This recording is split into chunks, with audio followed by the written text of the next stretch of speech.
September 12th, 2019. Another episode of That's What She Said podcast. You'll be listening to this on a Thursday. Appreciate you tuning in and spending another hour and a half here with us. We're going to have a real action-packed episode. Lots of football discussion. We will break down every game. Well, we recapped the Bears-Packers already, so you can tune to the most recent episode of That's What G Said and hear the recap on that one. But we're going to go through all of the games from Sunday, from Monday. I have watched every play of every game. I have the old fancy schmancy NFL Game Pass where you can watch the games and watch just every play back to back to back, and you don't have to go fast forward through all the commercials and everything. People still say fast forward now, or is it just... It's not like you fast forward like your VHS like you used to.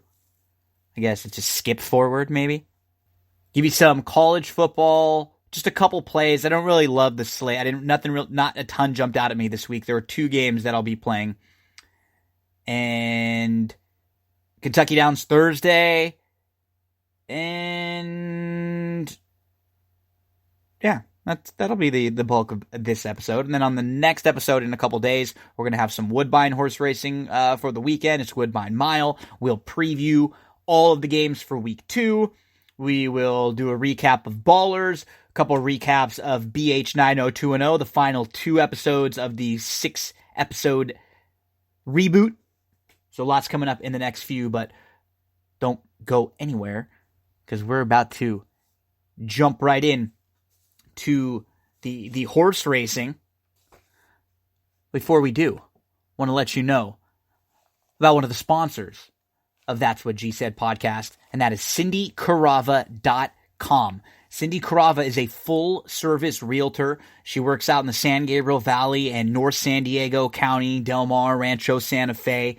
And even if you're not in the areas where she works, if you are curious in finding out about your home value, if you need help getting pre-approved for a loan, if you have any questions at all, anything at all, let her know. But she will take really good care of you. Cindy Carava, email cindyc.realtor@gmail.com. Honestly, I've known her for the last decade or so.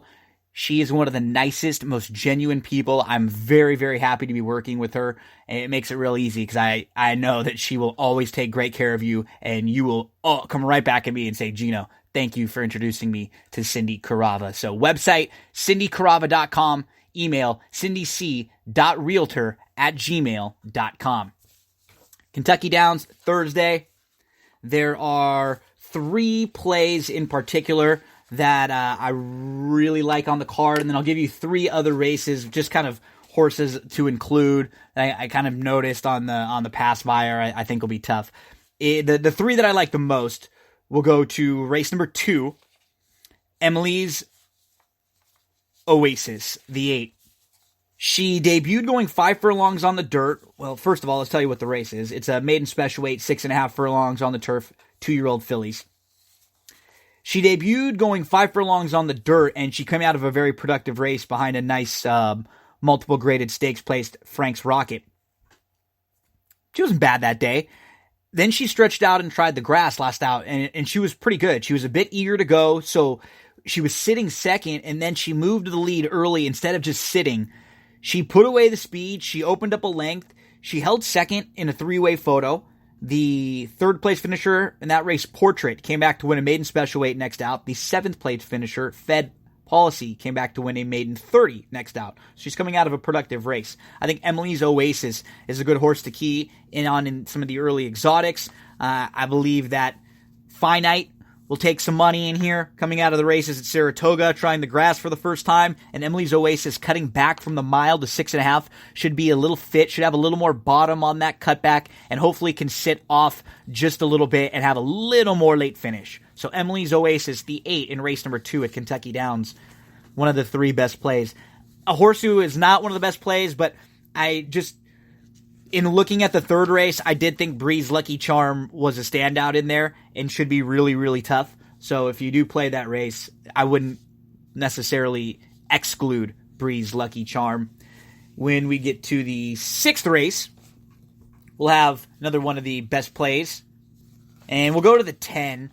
I'm a little, I guess, of the three, this is the one that I'm just the most concerned with, just because of his running style. He should be probably coming from way out of it on the turning back from a mile and 16th races. He's never been shorter than a mile, but he's lightly raced, and it looks like there's a lot of speed in here, right? I think there's plenty of speed to set things up, and I think there are a lot of horses that are maybe kind of in between going 7 furlongs, and they might be getting a little bit tired, and Hierarchy could be flying. Now, let's hope this racetrack's playing a little differently than it was over the weekend, because at Kentucky Downs last weekend, it was like impossible to pass. You had to be right on the front end.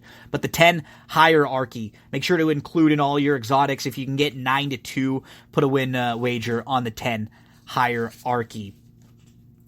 In the 7th race, I thought the 3, Saphira, just from like a price play. Include this horse in some of your late exotics if you're playing it. I thought she fits here with some of these. The race at Churchill wasn't bad, and she was just a little bit overmatched at Belmont earlier in the year. The 8th race is actually going to be the best bet of the day. I absolutely love Lamuna in here at the number 5. She should be around 7-2 or so. So if she gets bet down a bit, don't be surprised, because I think she deserves to be a little shorter. She was a nice winner on June the 16th. She was really impressive. She was in the 2-path throughout. Then she angled out 5 wide, widest of all. She took a second or two to get rolling, and then she just had a big late rally to get up. Then she came back on August the 3rd, and she was in the yellow ribbon at Del Mar. It was just a field of 6, and she finished 6th that day, but she did have legitimate trouble. She was last of 6 on the inside. She moved early up into contention. She was within just a couple lengths, but she was in tight. She lost her momentum. She got shuffled back on the rail, and then against a group that's really tough, you just couldn't re-rally. It's so hard to rebid when you are in a race where you're 20-1 and you need things to go very well for you. So let's look at who was in that race. The winner, Beau Recall, has won 4 of her last 6 and 2 graded stakes. Storm the Hill is a multiple graded stakes winner. The 3rd place finisher, Basilica, just came back to win the grade 2 John C. Maybe, next out, has won 15 of 18. And in the 3 that she didn't win, she finished 2nd, 3rd, and 4th. The 4th place finisher, Valedictorian, is a multiple graded stakes winner this year. And Elise's World is a multiple graded stakes winner. Any one of those would be favored in here. Lamuna is coming out of a much better race than most of these. And I think she fits really, really well. The distance should be no issue. She won going 1.25 miles, a couple starts back. A repeat of either of the races at Santa Anita make her super tough in here. And she's going to be a real key to all of the elite exotics for me. And a nice win wager if we can get anything over that 7-2 on Lamuna. Best of luck to Zayat Stables with Lamuna. And in race number 9, just throw in or keep an eye on the price, or just keep an eye in general on the number 10 Stubbins, who he shows up and he runs some big races, and I think this will be a really nice fit for him. He had no shot chasing Kingley last time out. He's got to be right up close on the lead. Going longer, I think cutting back, if you look at his races going 6.5 furlongs down the hill, he's able to sit closely and just kind of fall into a really good spot. I think he might be able to do that again in here. So, include Stubbins in some of your exotics in the 9th at a little bit of a price. So the 3 best plays, race number 2, the 8, Emily's Oasis, early exotic single, 3-1, if you can get 3-1 win wager. 6th race, number 10, Hierarchy, 9-2, let's make a win wager. The 8th race, the number 5, Lamuna, best bet of the day, 7-2, let's make a win wager. A couple others to include in the 3rd race. Just don't exclude Breeze Lucky Charm, who will probably take a lot of money in there. The 7th race, the 3, Saphira, include in some of your exotics. And in the 9th race, the 10, Steuben, toss into some of your exotics. Kentucky Downs, always enjoy the short meet from Kentucky Downs. They're hoping to get a couple more racing dates next year, and let's hope they do. Big fields, lower takeout. They do a good job, really good product out there. Tough handicapping, which I like. I want it to be difficult. Okay, so if some of you love to gamble, you love to watch football, Do you love to play fantasy football or daily fantasy sports? This is where you need to take a listen. Right now, get to thrivefantasy.com or go download the Thrive Fantasy app, and you will see a new spin on DFS. So it is a DFS app for prop bets.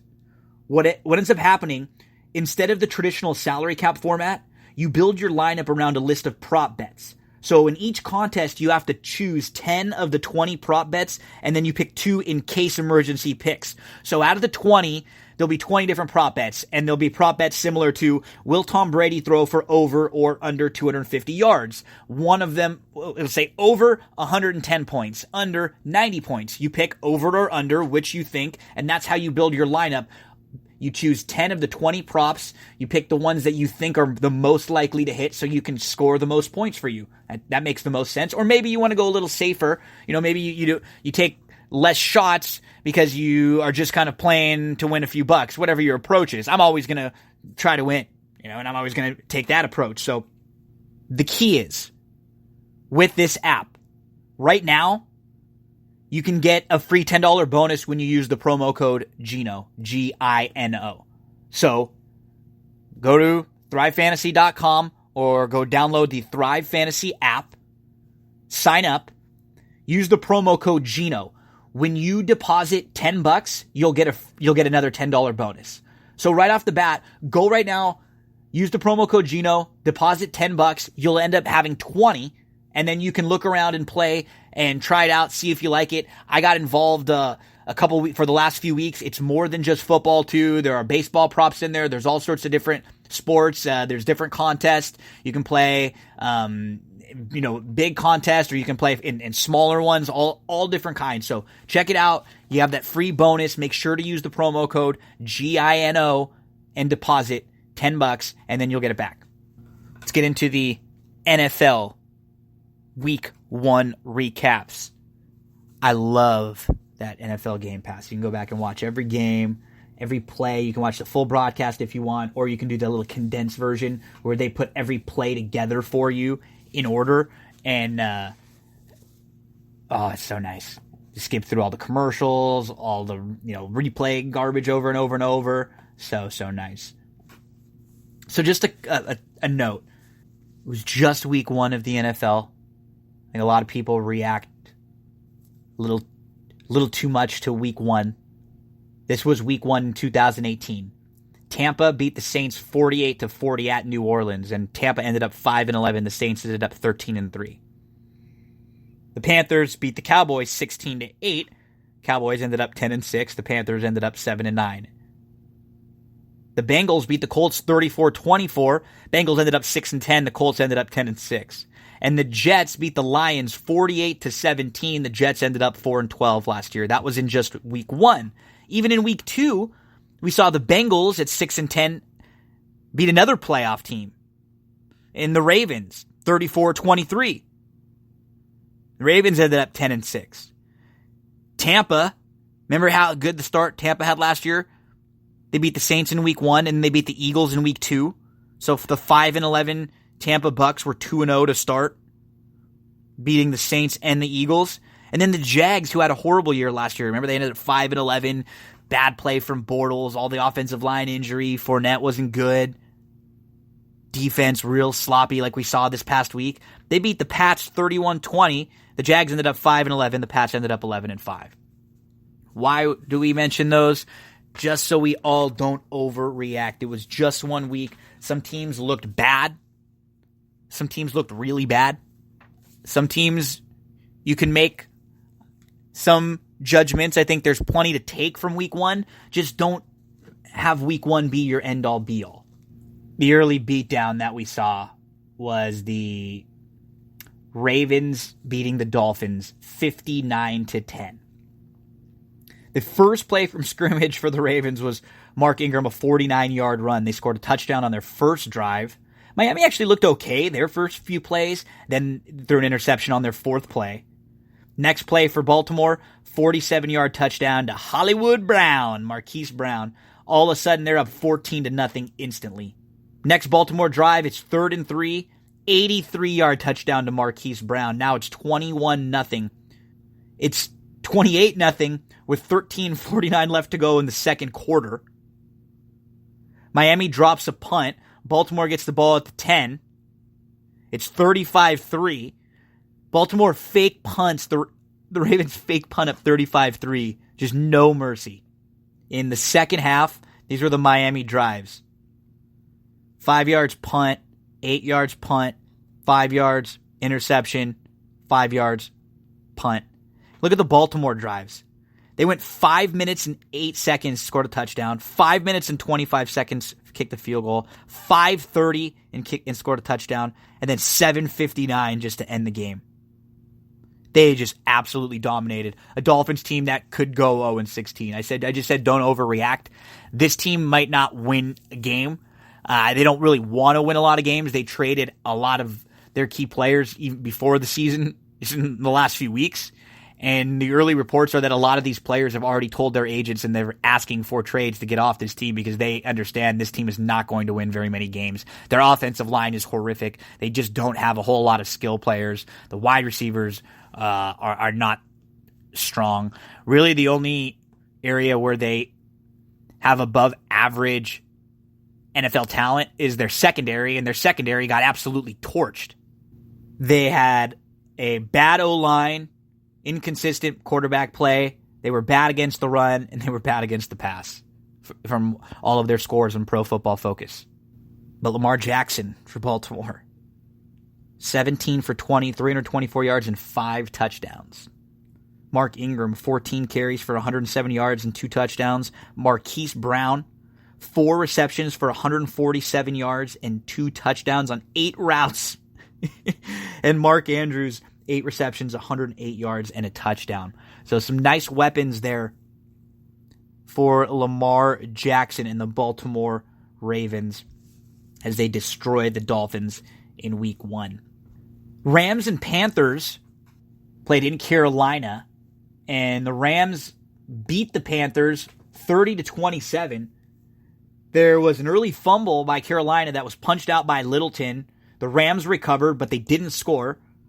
And Johnny Hecker, who's an unbelievable punter, he had a 7-yard shank punt, and Carolina put some pressure on him. But then the next time he punted, it was a 68-yard drive. The Rams were really sloppy early. They were lucky to be tied at 0 after the first quarter. Nobody scored in the first. Then a fumble from Carolina and a missed field goal. Goff overthrows Woods. They settle for a field goal, and now it's 3-0. Next drive, 2 plays in, the Rams recover. A backwards pass. 2 plays, 10 yards, touchdown. Boom. Now the Rams are rolling. It was a lot of mistakes, though, for Carolina. Like, I really thought Carolina outplayed the Rams throughout this game. McCaffrey took a snap. They fake handoff to Cam for a nice touchdown. Malcolm Brown was getting good opportunities for the Rams with 11 carries and 53 yards. He scored 2 touchdowns for the Rams, getting in the mix there with Gurley. A lot of people thought it was going to be Henderson that was going to be the backup, or was going to get a little bit more run than he did. Just one carry for Darrell Henderson. Whenever Goff needed to make a play, he looked to Kupp, then he looked to Woods, and he went back to Kupp again. And they both ended up having pretty solid games. Robert Woods with 8 receptions for 70 yards. Cooper Kupp with 7 receptions for 46 yards. And it seemed like at least a couple big first downs to Kupp, a couple big first downs when they needed to make a play. He'd look to Woods. Some really nice safety blankets there. Brandon Cooks didn't get involved as much, as the bulk of the targets went to Woods and Kupp in Week 1. It was 23-10 with 2:50 left in the third. Rams were up. And then a 52-yard field goal from Carolina. The Panthers blocked a punt and then a quick score. And now all of a sudden it's 23-20. Next drive, Goff interception. And that was big that Carolina could not capitalize. It's 23-20 right after the Goff interception. Rams come back with a touchdown drive. Cam throws a pick. Rams get the ball up 30-20, and then Goff almost throws an interception, and then Greg the Leg Zuerlein misses a field goal from 41 yards. So the Rams continue to give Carolina opportunities to get back in the game. Cam and Goff, they really missed a lot of open targets. They struggled, but they fed Gurley late. It was Gurley who ended up coming up with big runs for them late. When Goff needed to make a throw, he went to Woods or Kupp. But when they needed to make a big play, they started to feed Gurley late. And Gurley ended up with 14 carries for 97 yards and a reception. You always have to mention McCaffrey in every game he plays because he's so impressive. 19 carries for 128 yards and 2 touchdowns, and then 10 more receptions for 81 yards. Carolina, who plays on Thursday night, we'll do a little preview for them at the very end of this. They need to improve their receiving core. Other than McCaffrey, who else is going to step up for them? DJ Moore had a decent game. He was targeted 10 times. He had 7 receptions. Then Samuel needs to step up a little bit. He was a kind of a buzz fantasy player. They just cannot expect that much from McCaffrey week in and week out. Some games, big games, sure. They're just going to need a little bit more. Can they come up and make a big play? And, Greg Olsen, how much are you going to be able to count on him after the injuries? The Jags lost week 1 to the Chiefs. And unfortunately, the Jags also lost their starting quarterback. They went out and made a trade, or they went out and signed Nick Foles. On the first drive of the game, it was 3rd and 3. Kansas City was driving, and they scored a 68-yard touchdown, Sammy Watkins touchdown pass. Missed tackle, missed coverage. Then a Jags 3 and out. Next drive, Kelsey wide open. Watkins again wide open. And then Mahomes actually misses Kelsey in the end zone. Kansas City's up 10-0. It's 3rd and 18 for the Jags. Foles makes a big play to get a first down. Finds a wide receiver. Kind of scrambles a little. And then it's 3rd and 8. And Foles drops back and he just throws an awesome touchdown pass. And to DJ Shark, who had 146 yards receiving. And it's only 10-7 now. And then all of a sudden, Foles is done for the game. He's injured. He's on IR with a clavicle, collarbone. In comes Gardner Minshew from Washington State. And I've seen this guy play in the Pac-12. He could sling it around. He was really good when he came in. He ended up 22 for 25 with 275 yards, 2 touchdowns, and an interception. But the defense was really the story. The Jags defense, which is supposed to be their strength, was just beaten. Poor tackling, poor coverage again. Sammy Watkins, no one within 10 yards of him. Kelsey wide open again, burns Myles Jack. It's 17-10 with 8:48 left in the second quarter. Myles Jack gets ejected. He's trying to come back and fight players. He's trying to fight the refs. There's people having to restrain Myles Jack, multiple players and coaches. Mahomes ends up gets his ankle taped up. And you could tell he was hurting a bit. He wasn't really the same Mahomes moving around. He still had the accuracy throwing-wise, but he wasn't able to kind of move and make some of those crazy Mahomes plays. It was 20-10, 1st and goal for Jacksonville. Holding now backed up, and they're only able to get a field goal. Now it's 20-13.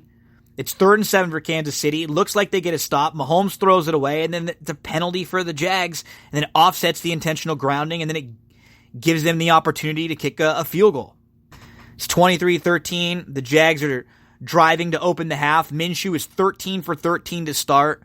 Fournette's running the ball pretty well, and then they're at the point where they might be able to kick a field goal, and Fournette fumbles the ball. It's his first career fumble.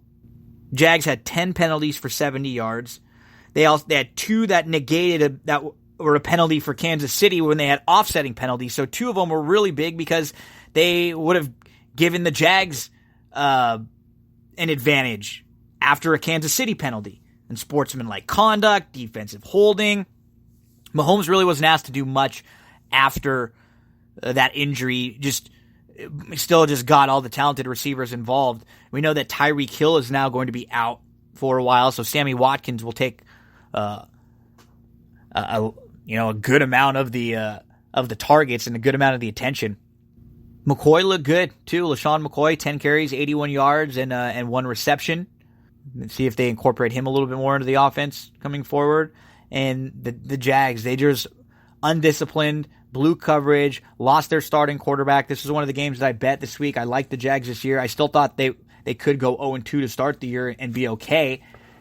They're not going to be okay if they continue to get penalized and just play with that kind of undisciplined, real sloppy, real hot-headed Miles Jack and Fournette even was, really up in everyone's face after each play.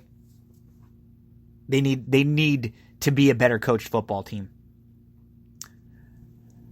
Bills, Jets. Bills 17, Jets 16. To start the game, the Bills moved the ball pretty well on their opening drive. It was 2nd and 10, and then an Allen sack fumble at the Jets 26. Second Bills drive. Low pass off a Bills wide receiver right into the hands of the Jets defender for a pick six. They mixed the extra point. Jets just had some ugly drives. They couldn't get anything going. Holding penalties, sacks. The Bills kept giving them the ball repeatedly. The offensive line for the Jets was not great. Darnold was a bit slow with his decision-making early on. Cole Beasley, wide receiver for the Bills, you could tell he was mad after a batted down pass when Josh Allen missed him when he was wide open. Buffalo fumbled on a 4th and 1 with 3:55 left in the half at the Jets 37. Another Buffalo turnover. That was 4 in the first half. And then the Jets miss a 45-yard field goal and an extra point in the first half. Le'Veon Bell looked good. 17 carries, 60 yards, 6 receptions, 32 yards, and a touchdown. Jamison Crowder, 14 receptions for 99 yards. PPR monster. Early in the second half, 11:52 left in the third, the Jets, the safety, they're up 8-0. Then Le'Veon Bell, 9-yard touchdown reception and a 2-point conversion reception. Now all of a sudden the Jets are up 16-0 with 7 minutes left to go in the third. First play. This is one thing that frustrates coaches, right? And fans and bettors. You get all the momentum. Things are going really well for you. You're up now 16-0 against an offense who hasn't done much. You've turned them over 4 times. Now you just got a safety. First play for the Jets, defensive holding. Then later on the drive, roughing the passer on a 3rd and 10. Both of those penalties. Huge penalties. C.J. Mosley is all over the place making plays for the Jets until he has to come out of the game because he's injured. The Jets also had wide receiver Quincy Enunwa who is injured. That's going to hurt them a little bit. He didn't get a ton of looks, but, he was someone that Darnold knew from last year. Looks like he's pretty comfortable with Crowder, though, at least. Bills kick a field goal. They're down 16-3. Then Devin Singletary starts to run well. And then Josh Allen gets into a rhythm. He has a rushing touchdown. It's 16-10 with 10:21 left in the game. Now all of a sudden the Jets starting to sweat. Bills drive. They score a touchdown. They take the lead with 3 minutes left. Allen showed some presence. He made a couple of big runs and throws late in the game. He was awful early in the game. But a big 3rd and 1 for the Jets. Robbie Anderson wide open. And Darnold missed him. And then again, he misses him for a touchdown. So Darnold's got to get a little bit better. It blew a 16-0 lead. That was another game that I backed. I mean, if you tell me that I have a home team that's a 2.5-point favorite, they have a 16-0 lead with 7 minutes to go in the third quarter, I'd say we thought we were in great shape. Le'Veon Bell, though, had 9 missed tackles, 3.53 yards after contact in rushes, and he was hit at or behind the line of scrimmage in 11 of his 17 rushes. So that's pretty impressive. Foles, who's on the IR now, he's out indefinitely. And before Foles got hurt, he was 5 of 8 for 75 yards. He had a great touchdown pass before he got hurt. He had a 90.1 grade from Pro Football Focus before leaving. So bummer there in a couple of those games where Le'Veon played well. Jets couldn't win, and to lose your starting quarterback there for the Jags. Over in the Cowboys-Giants game, Dak looked really, really good. This was graded out as the best game of Dak Prescott's career. And he was 25 for 32 for 405 yards. He had 4 touchdowns, no interceptions. He had 6 passes that were targeted at least 20 yards. And he was 5 of 6 on those passes for 155 yards and 3 touchdowns. The Cowboys' play calling on offense was so much better, so much less predictable. They had play action on 15 dropbacks, and Dak was 14 of 15 on those with a perfect passer rating. He had an overall grade of 91.2 by Pro Football Focus. That was the highest single grade game of his career. The defense for the Cowboys looked really good. Heath, DeMarcus Lawrence, they helped to anchor the Cowboys D. And then how about the receiving core? Michael Gallup was really, again, this was against the Giants, but Michael Gallup was really good. 7 receptions for 158 yards. Amari Cooper had 6 receptions for 106 yards. Randall Cobb and Witten were in the mix. If Randall Cobb can just be a little bit of a compliment as like a number 3, the Giants, a couple bright spots. Like always, it's Barkley with 11 carries for 120 yards. He fumbled on his first touch. They recovered it. It's funny. He didn't fumble the entire year last year. So we had Barkley and Fournette who didn't fumble all of last year, and they both fumbled this year in their first game. Evan Ingram is going to get a lot of targets, especially early on without Golden Tate around. He had 11 receptions for 116 yards and a touchdown. Cowboys look good. They didn't have to really feed Zeke a whole lot. He had just 13 carries for 53 yards, and he had another catch. It was a lot about Dak and the Cowboys defense playing well. They're going to be a good team. I think they're going to be battling right there for the playoffs. I had still had them right on the outside looking in, but they do have a real great start to the season with a couple of very winnable games in the next few weeks.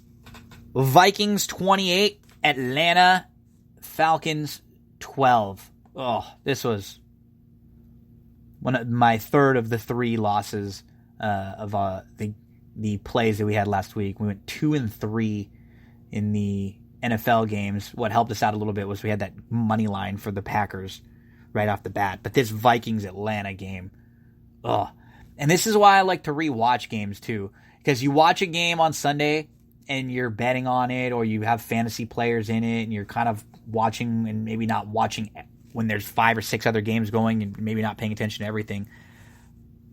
But wow, Atlanta was really bad. And to be honest, the Vikings defense played really well, but they didn't play that great overall, the Vikes. I think this was more of Atlanta losing this game really early on than it was the Vikes winning. I'll tell you what I mean. First drive, Falcons, punt blocked. They set up the Vikings on Atlanta 21. 3 plays later, Vikings touchdown. You're already down 7-0. Second drive, 4th play on the drive, Atlanta, interception.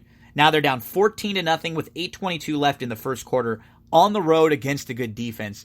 You know how difficult it is to try to game plan and to try to build a strategy now or try to establish the run when you're down 14, 2 touchdowns on the road to a good defense?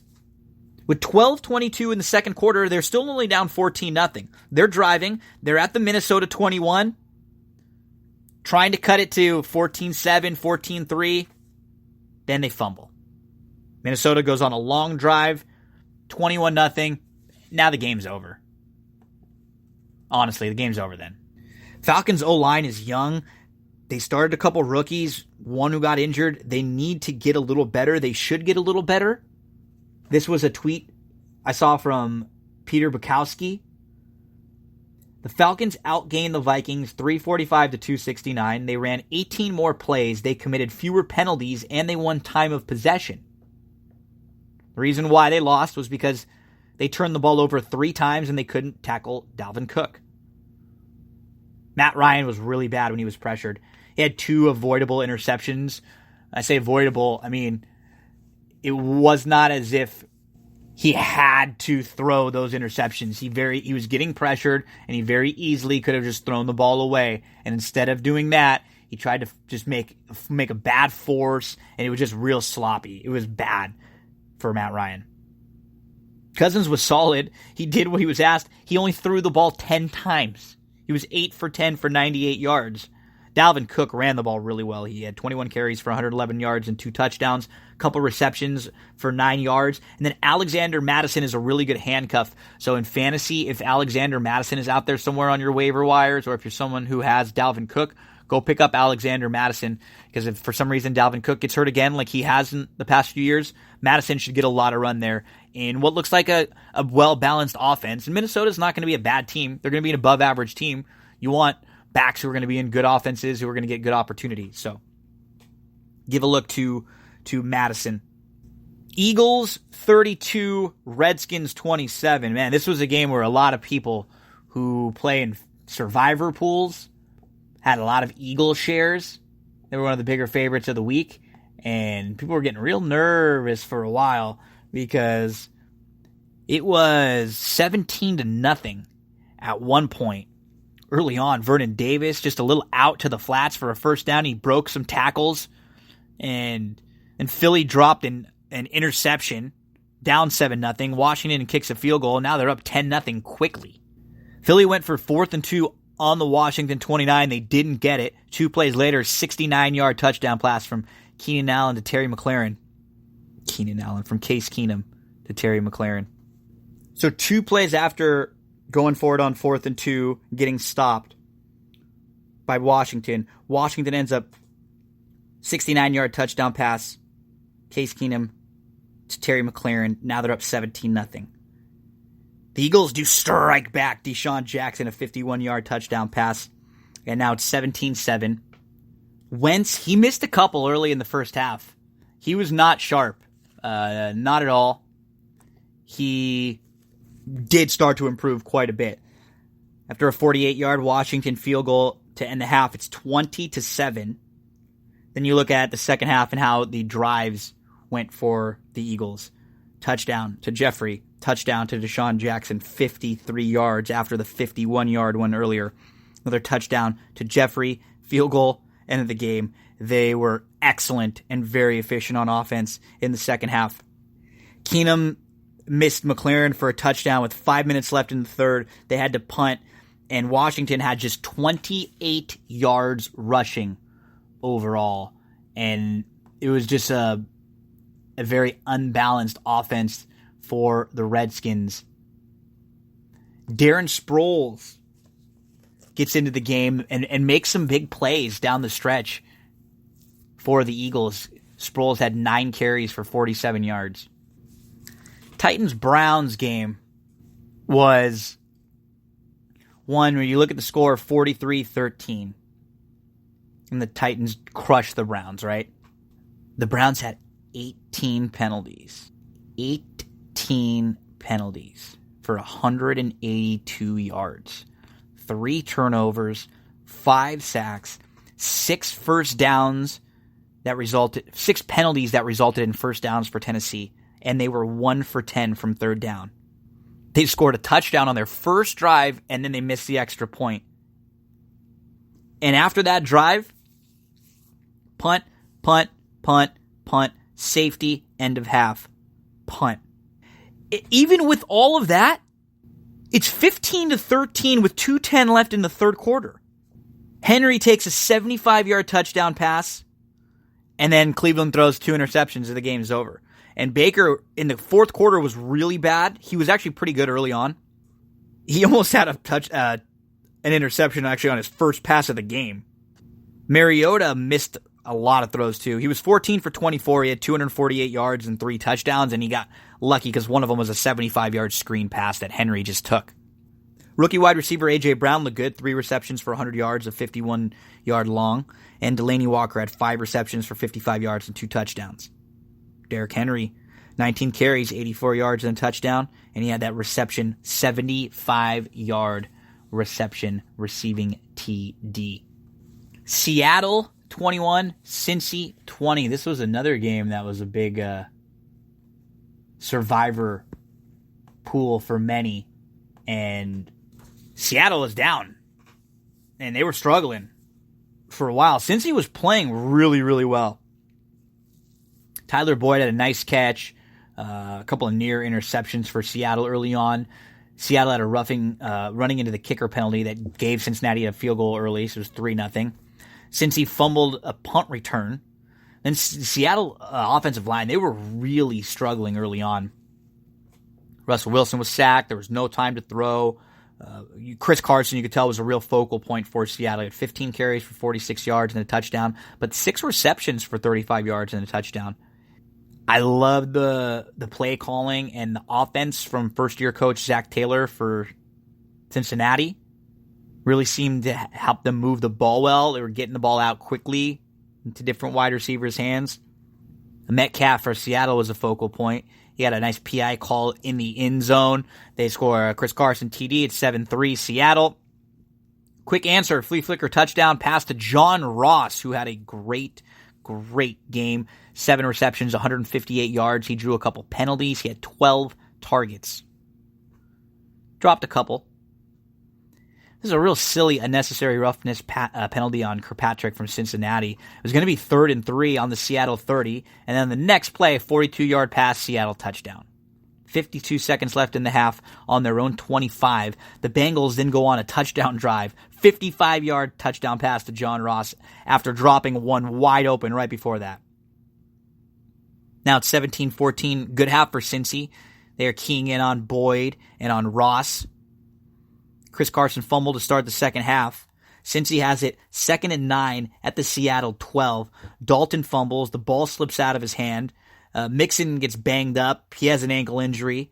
The Bengals miss a 45-yard field goal with 7:43 left. Then they get stopped on a 4th and 1 at the Seattle 36. It's like Seattle got outplayed in this game big time. Big time. Trey Flowers with a PI. Illegal contact on one drive. Bengals kick a field goal. They're down 21-20. Bengals, not that it was going to matter, not that they were going to win, but they did get screwed at the end of the game.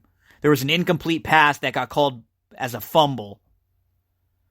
Look at the team stats. The Bengals had 22 first downs. Seattle had 12. The Bengals had 70 total plays. Seattle had 49. Cincinnati had 429 total yards. Seattle had 233. The only problem was Cincy only ran for... But I'm impressed with Cincinnati out of this game. I'm not going to say they're going to win the division or anything, but they're definitely going to be a little bit better than I thought. Defensively was where I was really impressed with them, and I think the new coach, they moved the ball really well. But overall, when you can run for a total of 34 yards, you're going to be in a little trouble. Chargers-Colts. Now, this was another game where you look at, and I was really impressed with the Colts out of this game. I thought they played really, really well. They made a lot of mistakes and had every opportunity to get really beat up in this game. Both defenses made some plays on the first couple drives. The Chargers started to get Eckler involved then. There was an unnecessary roughness on the field goal that the Chargers would have been up 3-0. Instead, it gives Chargers the ball back and a touchdown. Colts mistake right there. The Colts strike back with a touchdown to Hilton. Then Vinatieri misses the extra point. Another mistake. Rivers to Keenan Allen for a touchdown. 14-6. The Chargers were up 14-6 with 5:30 left in the half. And the Chargers block a punt. They kick a field goal. Now they're up 17-6. Colts miss a field goal to end the half. A 46-yard field goal. So they missed an extra point and a field goal in the first half. And a big offsides penalty on the Colts. It's 3rd and 8. The Chargers end up getting it to 3rd and 3, and they score a touchdown 2 plays later. Now it's 24-9. Colts come right back, though, 2 plays, 12-yard pass, and then a 63-yard touchdown run from Marlon Mack, who looked really good in this game. 25 carries for 174 yards and then a touchdown. It's 24-16 with 7:40 left in the game. Justin Jackson ran well for the Chargers also. He just didn't get the touchdowns like Eckler did. The Chargers muff a punt. They give the Colts the ball on the 27. Vinatieri misses a 29-yard field goal. First time in his career he's missed 2 field goals and an extra point in the same game. Chargers drive. They get intercepted in the end zone. It was an awesome one-handed pick by Hooker from Indianapolis. Indy goes on a long drive. T.Y. Hilton makes a great play to score a touchdown. They get the 2-point conversion, and they tie the game. But in overtime, it's a steady dose of some Austin Eckler, and the Chargers end up winning that game in overtime. But just like in the Bengals-Seahawks game, I come out of that game very impressed with the Colts, the way they moved the ball. They just had a couple really big plays that went the opposite way for them. And I'll be keeping an eye on the Colts all throughout the year as a team to play. Brissett was fine. He was 21 for 27 for 190 yards. Hilton looked really good in the game. Marlon Mack ran really, really well. Plenty of positives in the Colts side, even after that loss. Let's go 49ers, Tampa. It's 49ers 31, Tampa 17. This was a game that I didn't get to watch a whole ton of as much on Sunday, and I was pretty excited on the rewatch just to kind of sit down and really dissect it. On the first drive, Tampa 3-and-out, punt blocked. 49ers, 1st and 10 at the Tampa 33. They end up kicking a field goal. They're looking for Kittle a lot early. He ended up with 8 receptions, 54 yards. He actually had a couple touchdowns that were called back. The Bucs were up 7-3 after a pick six. So we already had a punt blocked that helped set up a field goal, and then a pick six. San Francisco gets the ball. It's 4th and 1 on the 41-yard line. A defensive holding for Tampa. Automatic first down. It's 3rd and 3. Pass interference on Tampa. Another first down. Just mistake for Tampa. So now San Francisco's up 7-6. The next Tampa drive, interception. Then San Francisco fumbles. Just one touchdown in the first half, and it was defensive. There was a big 3rd and 8 for San Francisco on the first drive of the second half. They get it. Then in 3rd and 10, Tampa, pass interference. San Francisco ends up scoring touchdown pass. Now they're up 13-7. Jameis, on the next drive, he fumbles the snap, and then the next play, he throws a pick six. It's 20-14 with 11 minutes left to go in the game. San Francisco's up. The Bucs get it on the San Francisco 41-yard line with 8 minutes left. Ronald Jones starting to run the ball well. He's looking good. He had more yards in this game than he had in all of last year. Tampa field goal. It's 20-17 with 4:47 left. Jimmy G overthrows. San Francisco has to settle for a field goal. It's 23-17, and then Jameis just throws the most awful pick six. He ended up 20 for 36 with a touchdown, 3 interceptions, 194 yards. He was horrendous. Jimmy G did not look very good either. He was 18 for 27 for 166 yards, touchdown, interception. He missed a lot of receivers. Some of the injuries in the backfield now for the 49ers. Mostert might be someone to take a look at. Mostert, Raheem to take a look at. He had 9 carries for 40 yards. Burrito, when he's healthy, he's very good. Coleman's going to be out for a while now. So that backfield that looked like they were loaded, with McKinnon, who's now out, Coleman's now out, and Burrito is banged up. I will say the defense from the 49ers, though, they look very good. 2 pick six returns. Tampa had a pick six return for their defense. Bright spot, Ronald Jones for Tampa, 13 carries, 75 yards, a reception for 18 yards. In the Detroit-Arizona game, we had a tie. Yes, folks, week 1, we had a tie. TJ Hawkinson, the big bright spot for Detroit, 6 receptions, 131 yards, and a touchdown. And I saw a statistic. That was the best first game for a rookie tight end ever. Ever.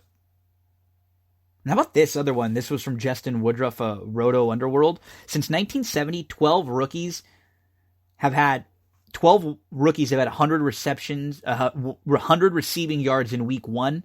There were 4 on Sunday. Since 1970, there's only been 12 rookies that have had 100 receptions in week 1, and 4 of them just happened on Sunday. Amendola, 7 receptions, 104 yards, and a touchdown. Kyler Murray looked really bad early on. He had a horrible interception from his own end zone. Matt Stafford fumble, just sloppy early on. The Lions started to open it up in the second quarter for 47-yard touchdown pass to Amendola. It was 17-0 Detroit with a minute 40 left to go in the half. They muff a punt at the 8-yard line. Then they stop Arizona from the 1-yard line. They force a field goal. It's 17-3 at the half. After the half, here are the Detroit drives. 3 plays, 3 yards. 3 plays, 5 yards. 10 plays, 82 yards. 3 plays, 7 yards. 4 plays, 12 yards. 8 plays, 32 yards. It's not creative. Matt Stafford and Kenny Golladay were not on the same page, and Stafford looked really frustrated at one point. I don't even know, watching this game, how Arizona got back into it. Murray missed a wide-open Christian Kirk. It was 17-6 with 4:38 left to go in the third. A long drive for Detroit. Now they're up 24-6. This has got to be the game over, right? Cardinals kick a field goal. It's 24-9. With 6:50 left, Arizona's driving. They cross midfield. Murray with a great touchdown pass. David Johnson. Now it's 24-16. Stafford, Golladay, not happy with each other. Cardinals block a punt. Then they score a touchdown and the 2-point conversion. And they go to overtime, and these teams tie 27-27. It was an ugly football game. And I don't think much of either of those teams, but I think you have to be really disappointed if you're Detroit and Matt Patricia, how you let that game slip away. Just brutal. Brutal. The night games are the games I assume that most people watch, so I probably won't really dissect every play as much in some of them. But we saw the Pats just beat down the Steelers 33-3 on Sunday night. And it was really spread around from the Pats. They got everybody involved. Little Dorsett, Edelman, little Gordon. You got Burkhead, White. Sony Michel didn't really run that well, but they really spread the ball around. And the Patriots secondary, their linebackers were great in coverage. They didn't really give up a lot of big plays. They contested everything. That defense is one of the better defenses that the Pats have had in recent years, which is very scary. Big Ben looked horrible and slow. He was just 2 of 12 on passes targeted over 10 yards down the field before the last 2 real garbage drives where they were just preventing and didn't care. It was an absolute beatdown. The Pats were up 20-0 at halftime. Pittsburgh had 32 yards rushing total. They kicked a field goal down 20-0 with just over 10 minutes left in the third quarter at the New England 1. Why not go for it on 4th and 1? It's 4th and goal from the 1. You're down 20-0. You need to get a 7 here. Instead, you kick a field goal. Even if you miss, they're going to have to go 99 yards. That was bad. That was bad. And then the 2 Monday night games. What an amazing game between the Saints and the Texans. Saints 30, Texans 28. The Texans played really, really great. Deshaun Watson did not deserve to lose that game. It was a slow start early. Breeze threw a really bad interception early on. The Texans ended up getting out in front 14-3. But then in the second half, Saints touchdown, Saints touchdown, Saints touchdown. All of a sudden, the game's 24-21, and they're up after 3 consecutive touchdown drives. You get a couple punts from Houston, a New Orleans field goal. Now it's 27-21. Looks like the game is slipping away. Watson comes down, takes the lead. It's 28-27. And then New Orleans drives down and kicks a game-winning field goal. It was the first time in Monday Night Football history where there were multiple lead changes in the final minute of the fourth quarter. Awesome game. DeAndre Hopkins looked great. 2 teams that did not deserve to lose. Kamara, as one would expect, was incredible. They fed him the ball. Latavius Murray looked like a very solid backup. Michael Thomas in the mix. Ted Ginn looked great, like always. This was a very good football game. You had a couple New Orleans receivers go for over 100. Kamara had 72 yards receiving and 97 yards on the ground. Hopkins, Fuller, Kenny Stills made some plays. Duke Johnson made some plays. Carlos Hyde ran the ball well. Everybody played really well in this game. And then the Raiders. 24-16 win over Denver. And the Raiders, it's like ranked by DVOA, played one of the best football games of the week. they were really solid throughout. They were pumped up to come out on Monday Night Football. Tyrell Williams, 6 receptions for 105 yards. Darren Waller had 7 receptions for 70 yards. They were 10 for 14 on third downs. Carr was very, very efficient overall. Kind of let Denver into the game late.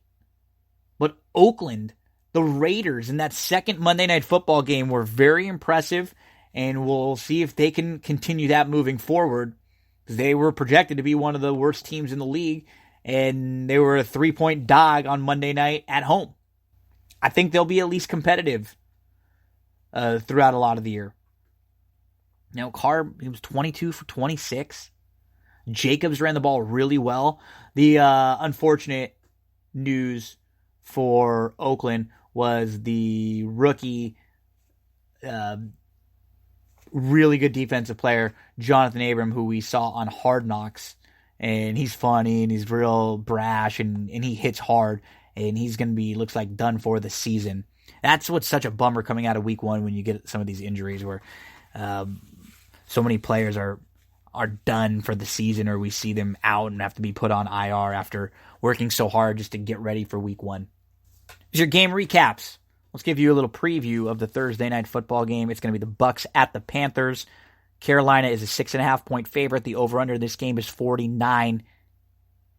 I really don't love this game from a playing standpoint. I would lean Carolina. I think they're going to win the game. Both of these teams are 0-1.